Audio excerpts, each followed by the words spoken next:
Okay, so it's Really Ringwood.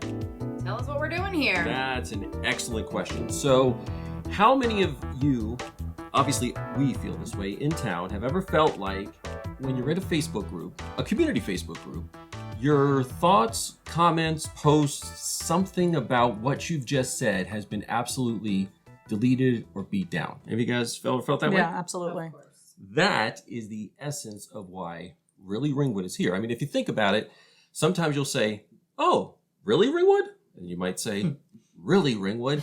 Yeah, I mean, we all, Really Ringwood can really take on a bit of a different flavor throughout our daily activity. And this, what we're going to be doing here is going to capture the essence of that every step of the way. So if you've ever felt like your voice has been silenced, your comment has been deleted, you've been banned from any one of these Facebook groups or any other part of social media, then you've come to the right place, because that's why we're here for you. So I think we should focus on some of the community groups on Facebook. So like Voices Reboot, Moms and Dads.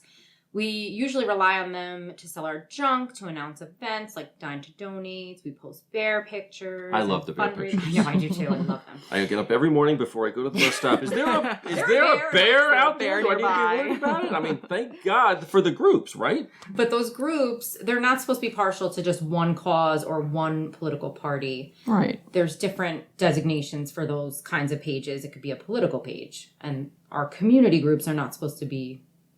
They're not set up to They're not be supposed political. to lean one way or the other, right? They're supposed to be accessible to everyone. Right, they're there for community. Yeah. I mean, if I don't want to not know that a bear is nearby just because I lean one way versus the other. I mean, it's about the community. It's about my safety. It's about where I want to spend my money, so that when I dine to donate, it's not just about Chinese food over Italian food over Japanese food. It is just, I want to be part of the community, right?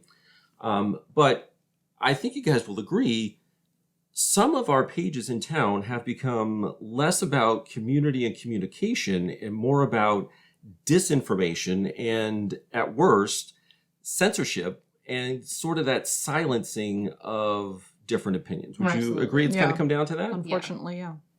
I think it really kind of comes down to the moderators and the administrators of the groups, because, they control what's published, what's actually, posted, what's denied. They can boost posts so that they're higher up on a page, the more people see them, and, other ones just fade and aren't seen by anyone. Yeah, so if you've ever, those of you listening, if you've ever wondered how something that was posted 7 months ago and about an event that happened 6 months ago somehow just magically appeared at the top of the list, it's probably because somebody wanted to get a different viewpoint or message pushed further deeper down into the conversation of that page, so that it can't be seen by anybody unless you actually know to look for it. It's no secret that's how Facebook groups work. The more comments you put, the top of the list it gets, because you just simply sort by most recent. And that's the way most of us engage in the group. So it's sneaky, but it's certainly within the, it's like the rules of the sandbox. Mm-hmm. This is one where anybody can play those rules, but it's pretty transparent when it happens, when you see something from that far along and that far, like, wow, that Dine to Donate happened in 2018, and yet here it is. How did that come back?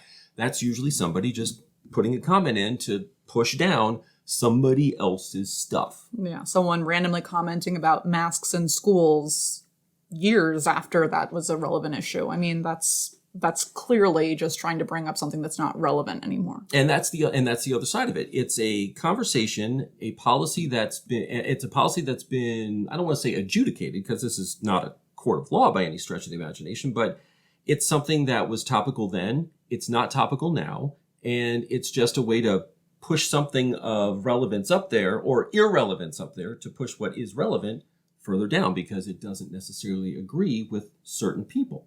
Right? Now, that's where it becomes very interesting, because it's the certain people's viewpoint, right? I think, you can start to see what happens, because there's sort of like this firewall that starts to come up, or this level of censorship, because somebody is using their own judgment in an effort to sort of control or limit what it is that we become aware of or we talk about in Ringwood. I mean, would you guys say that's That's exactly what it is. It's absolutely censorship. And then if you say something that the admin doesn't agree with, they block you from the community page, which is ridiculous, and you can't see anything anymore. And then what the people on that page are left with is all misinformation. Right. So, yeah, that's exactly it. So not only can I not see when a bear is coming out to the bus stop, which again, that's important. That's important. That's why in some cases, that's why I was in this community page. But now, because I had a viewpoint that did not jive with certain folks that are part of that page, folks that are in charge of that page have somehow taken it upon themselves to identify me, label me, ban me, kick me out, to the point where I cannot even see, let alone engage with those who are in my community. Right. Okay, so, I mean, not the three of us here, but I know anybody who's listening to this is probably thinking, you know what? That would never happen in Ringwood, right? But think about it. If you somehow had this power to elevate, suppress, or silence the voices of those that you agree with or don't agree with, you would have a pretty incredible superpower, right? Yeah, absolutely. I mean, and with power, there comes great responsibility. I mean, I remember that from my days of reading comic books, right? But the problem is, what if with that power you don't use it responsibly? You just simply get absolutely punch drunk, intoxicated on what it is that you're able to do, and you're just elevating yourself into something kind of like a puppet master. I mean, I don't like to throw that term around a lot because then it makes a lot of us in Ringwood sound like we're being manipulated. But if somebody's controlling the flow of information on the go-to pages that we come to rely on as a community, well, then you have to kind of look and see who it is that's pulling the strings in our Ringwood. So here's an example of what a moderator or an admin can do to anyone. One of the admins or moderators of Ringwood Moms and Dads tagged every single member of the group in a message from the For the Kids Sport of Ed campaign. And that same moderator then blocked anyone who disagreed with them about the Board of Ed campaign. Just outright, just blocked. And I think some of us here at Really Ringwood we're part of that blocking. Yeah. I mean, again, obviously we wouldn't be here if it weren't for the fact that we would love to be able to provide a question as to what was your motivation for tagging everyone? Were you trying to get the vote out? Were you trying to get their vote out? Were you trying to get a message out? And as the moderator of the group, you absolutely have a responsibility to use that power, if you will, or that title to make sure that, the words that George Carlin said shouldn't be on the board, or somebody should not be harassed or attacked. And that's your job as the administrator or the moderator to make sure that that doesn't happen. But that doesn't mean you have the power to take what you believe everybody should believe, which is your belief, and say, here, this is the group you all should vote for because you are in my group. Right. People were pissed about that. People, Ringwood Moms and Dads is made up of moms and dads. They're not Ringwood Moms and Dads that all align with the administrator. But the problem was, as the admin, because you did not agree with me, I ultimately decided to ban you from this group because you might be a mom or a dad in Ringwood, but you do not align with me. And that is, again, why is Really Ringwood here? Why are we going to be doing these recordings? Is for that reason. We've got to make sure that we have an opportunity to get out the right information, dispense with the misinformation, and let you know the kind of garbage that's truly happening within our own community groups. I mean, obviously these groups have been created with good intentions to spread information in our community, but unfortunately, some of these groups, it's become something a lot worse.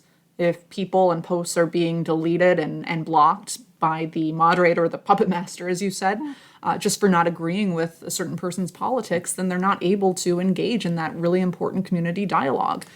Yeah, I mean, that's the thing. I think all of us being able to communicate freely on a community page is important. If the page was labeled as, we are for the kids only, we are far left only. We are far right only. We are, if you love Stop and Shop, then we're for you. But if you love ShopRite, go to your own page. Those aren't these types of, the pages have all been determined to be community pages. And we've all come to rely on that. And it's just, while some of them have had the best of intentions, and let's be clear, not every community page in our town has gone this direction, right? We aren't talking about every single page, but we are talking about the ones where many folks, not just us, but many of you listening to this, probably have wondered, well, how is it that happened? Again, we're just trying to bring to light a little bit of the shenanigans that are really happening right in front of our eyes, but behind the scenes. Mm-hmm. So wait, one last thought on this, because these groups have actually banned the campaigns and the candidates themselves. I mean, you can't have any meaningful presentation of all sides of an issue when only one side is able to participate. These admins and moderators are cheating all of us in Ringwood out of a chance to have a level playing field for these types of interactions, for these opportunities to come together as a community. So it's no wonder that to anyone listening who had no idea that these kind of things were going on, that it seems like all you're hearing are the same people on the same side of the issues. But that's why we are here at Really Ringwood. I mean, this kind of makes me think of the end of the movie Revenge of the Nerds. And I know for some of you, this is going to be a flashback. For others, it might be a little close to home. But let me paraphrase the end of that movie. There's a great quote. Any of you that have ever felt stepped on, left out, picked on, put down, kicked out, banned from, silenced, or wondered why you're only ever hearing one side of the story in Ringwood, whether you think you're in a community or not, why don't you just come on down here and join us, okay? I mean, come on, just join us, because no one's really going to be free until this persecution ends. We are going to continue to make episodes in the weeks leading up to Election Day. In fact, we will look at fake profiles of people that you know. In fact, probably people you've talked to on Facebook and other social media platforms, but they're not really people. We'll explain in our next episode. We're also going to dig into the endorsements that both campaigns have received and look at really what's the focus of these candidates. So on behalf of the folks in front of the microphones that you heard today, and the great team of folks behind the scenes, keeping their eyes and ears open for you, Ringwood, thank you for joining us for this first episode of Really Ringwood, and we'll see you again real soon.